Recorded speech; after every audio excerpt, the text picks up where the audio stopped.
આજે આપણે વાત કરવાના છીએ હાર્દિક અને કૃણાલ પંડ્યાની. આ કોઈ સામાન્ય ક્રિકેટ સ્ટોરી નથી.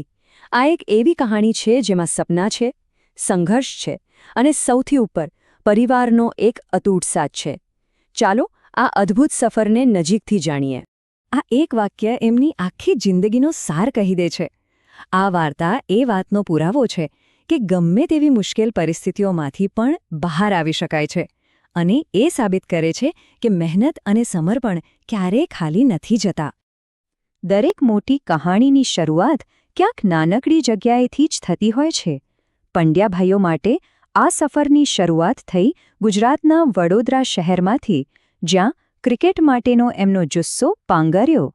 એમના પિતા હિમાંશુ પંડ્યા પોતે ક્રિકેટના બહુ મોટા ફેન હતા, પણ એનાથી પણ વધારે એ પોતાના દીકરાઓના સૌથી મોટા સપોર્ટર હતા. એમણે પોતાના સપનાઓ એક બાજુ મૂકી દીધા અને નક્કી કર્યું કે દીકરાઓના ભવિષ્યને જ પોતાની પહેલી પ્રાથમિકતા બનાવશે. પણ આ બધું એટલું સહેલું નહોતું. હવે વાત કરીએ એ સમયની જ્યારે એમના સપનાઓની અસલી કસોટી થઈ હતી. આ એ સમય હતો જ્યારે આખા પરિવારે સંઘર્ષ અને બલિદાનની આગમાં તપવું પડ્યું. જરા વિચારો, આ કોઈ નાનો નિર્ણય નહોતો. પોતાનો ચાલતો ધંધો બંધ કરીને એક નવા શહેરમાં જવું માત્ર પોતાના દીકરાઓના સપના માટે. એમણે ખરેખર પોતાનું બધું જ દાવ પર લગાવી દીધું હતું. અને આ એ બલિદાન હતું જેણે પંડ્યાભાઈઓના ભવિષ્યનો મજબૂત પાયો નાખ્યો. અહીંયા એમના જીવનના બે અલગ અલગ ચિત્રો દેખાય છે. એક તરફ હતું ભારત માટે રમવાનું ભવ્ય સપનું જે સ્ટેડિયમની લાઇટ્સમાં ચમકી રહ્યું હતું, અને બીજી તરફ હતી કડવી વાસ્તવિકતા. આર્થિક તંગી, પિતાની બીમારી અને એટલી હદે સંઘર્ષ કે બેંકથી પોતાની કાર પણ છુપાવવી પડતી હતી. પણ કહેવાય છે ને કે દરેક અંધારી રાત પછી સવાર થાય છે. પંડ્યાભાઈઓ માટે એ સવાર લઈને આવ્યું ઇન્ડિયન પ્રીમિયર લીગ એટલે કે IPL. એક એવું પ્લેટફોર્મ જેણે એમની આખી જિંદગી બદલી નાખી. વર્ષ હતું 2015. મુંબઈ ઇન્ડિયન્સે હાર્દિકને 10 લાખ રૂપિયામાં ખરીદ્યો. આજે આ રકમ કદાચ નાની લાગે, પણ એ સમયે એમના પરિવાર માટે આ આખી દુનિયા હતી.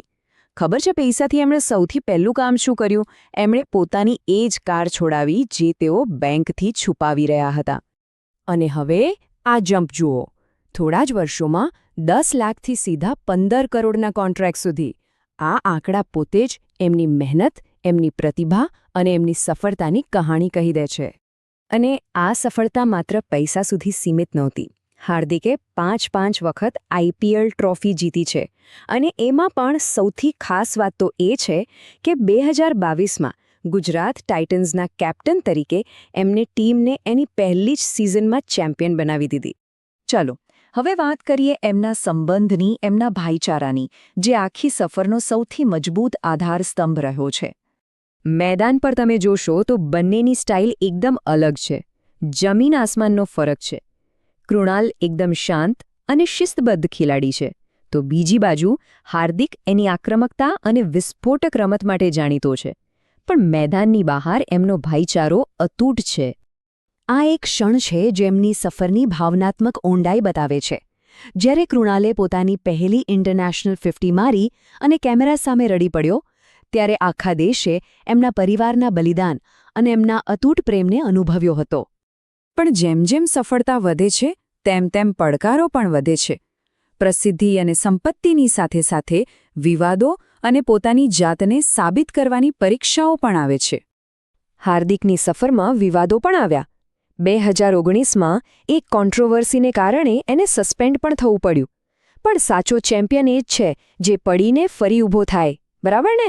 હાર્દિકે આ ઘટનામાંથી શીખ લીધી, પોતાની જાત પર કામ કર્યું અને એક વધુ પરિપક્વ ખેલાડી અને નેતા તરીકે જોરદાર વાપસી કરી. અને આ કમબેક માત્ર મેદાન પર નહોતું. હાર્દિકે પોતાની જાતને એક બ્રાન્ડ તરીકે ફરીથી સ્થાપિત કરી. આ બદલાવ એમની લાઇફસ્ટાઇલમાં પણ દેખાયો. અને આજે બંને ભાઈઓ ક્રિકેટની દુનિયાના નવા સ્ટાઇલ આઇકોન તરીકે ઓળખાય છે. તો ચાલો એમને અત્યાર સુધીની સિદ્ધિઓ પર એક નજર કરીએ અને સમજીએ કે એમની લેગસી શું છે અને તેઓ શા માટે આટલા પ્રેરણાદાયક બન્યા છે. એક ઓલરાઉન્ડર તરીકે હાર્દિકે ભારત માટે ઇન્ટરનેશનલ ક્રિકેટમાં 200થી વધુ વિકેટો લીધી છે. આ એક બહુ મોટી સિદ્ધિ છે. અને આ આ કોઈ સામાન્ય રેકોર્ડ નથી, આ એક વર્લ્ડ રેકોર્ડ છે. T20 ઇન્ટરનેશનલમાં 1000થી વધુ રન અને 100 વિકેટ લેનાર એ દુનિયાનો પહેલો ફાસ્ટ બોલિંગ ઓલરાઉન્ડર છે. આ તેને આધુનિક ક્રિકેટના શ્રેષ્ઠ ખેલાડીઓની હરોળમાં મૂકી દે છે. અને ક્યારેક એક આંકડો આખી કહાણી કહી દે છે. હાર્દિક પંડ્યાની અંદાજિત નેટવર્થ છે 91 કરોડ રૂપિયા. આ આંકડો એમના સંઘર્ષથી સફળતા સુધીની સફરનું જીવંત ઉદાહરણ છે. તો છેલ્લે સવાલ એ જ છે કે પંડ્યા ભાઈઓની વાર્તા આપણને શું શીખવે છે? શું આ માત્ર ક્રિકેટની કહાણી છે કે પછી આ દરેક વ્યક્તિ માટે એક બ્લુપ્રિન્ટ છે જે સપના જુએ છે? એમની સફર એ વાતનો જીવતો જાગતો પુરાવો છે કે જો સમર્પણ હોય, સખત મહેનત હોય અને પરિવારનો સાથ હોય તો કોઈ પણ સપનું સાકાર થઈ